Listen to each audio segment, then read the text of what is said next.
ছোট্ট কুঁড়ে ঘর, তাতে বসে আছেন মাতা মেরি, কোলে শিশু যিশু, আর তাকে ঘিরে রয়েছেন ভক্তরা। এমনই এক দৃশ্য সাজিয়ে তোলা হয়েছে কাকরাইল ক্যাথলিক গির্জায়। একদিন পরে যে বড়দিন, খ্রিস্টান ধর্মাবলম্বীদের সবচেয়ে বড় উৎসব।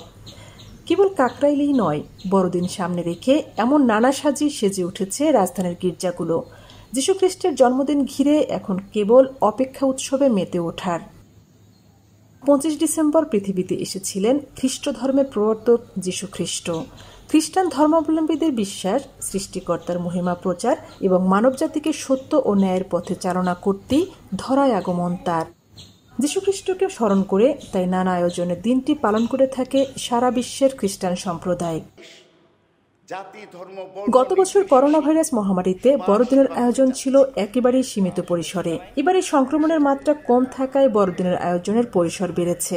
আয়োজকরা জানিয়েছেন, বাইরে বড় জমায়েত না হলেও প্রতিটি গির্জায় রাখা হচ্ছে ব্যাপক আয়োজন। বড়দিন উপলক্ষে বৃহস্পতিবার 23 ডিসেম্বর কাকরাইল গির্জায় এক সংবাদ সম্মেলনে আয়োজনের বিস্তারিত তুলে ধরা হয়। একটা অনুষ্ঠান না হয়, অনেকগুলো অনুষ্ঠান হবে, যাতে মানুষ সবাই অংশগ্রহণ করতে পারে, যাতে একসাথে সবাই না আসে। তারপরে বাইরে কোনো গণজামায়াত হবে না, সবগুলো গির্জাঘরের ভিতরে হবে।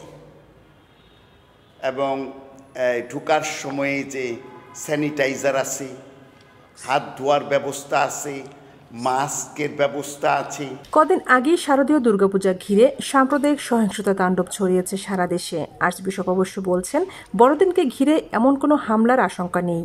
প্রশাসনের দিক থেকে নিরাপত্তার আশ্বাস মিলেছে, নিজেরাও রয়েছেন সতর্ক।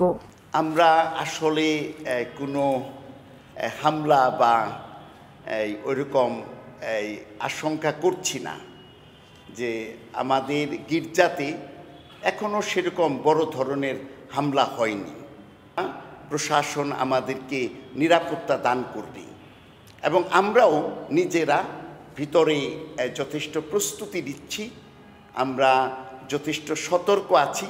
উদযাপনের জাঁকজমক থাকলেও করোনা সংক্রমণ নির্মূল হয়নি, তাই বড়দিনের আয়োজনে মানতে হবে স্বাস্থ্যবিধি। আয়োজকরা বলছেন, শারীরিক দূরত্ব বজায় রাখতে হবে। করোনা ভাইরাসের প্রভাব আছে, কিন্তু ওমিক্রনের প্রভাব এখনো তত দৃশ্যমান না। আমরা স্বাস্থ্য সুরক্ষার নীতি, নিয়ম কানুন এগুলো আমরা পালন করব। আমাদের খ্রিস্টিয়ানরা প্রতি রোববারই প্রায় গির্জা করতেছে, প্রার্থনা করতেছে, কিন্তু তারা সবাই মাস্ক পরে আসে এবং চেষ্টা করা হবে যাতে একটা নির্দিষ্ট দূরত্ব, সামাজিক যে দূরত্ব রয়েছে সেটা তারা মেনে চলে। বিশ্বের অন্যান্য দেশের মতো বাংলাদেশের খ্রিস্ট ধর্মানুসারীরাও মেতে উঠবেন বড়দিনে। ধর্মীয় আচার ও প্রার্থনার পাশাপাশি আনন্দ উৎসবের আবহ এরই মধ্যে ছড়িয়েছে তাদের মধ্যে, তাই তাদের বাড়িঘরও রাঙিয়েছে নানা রঙের আলোয়।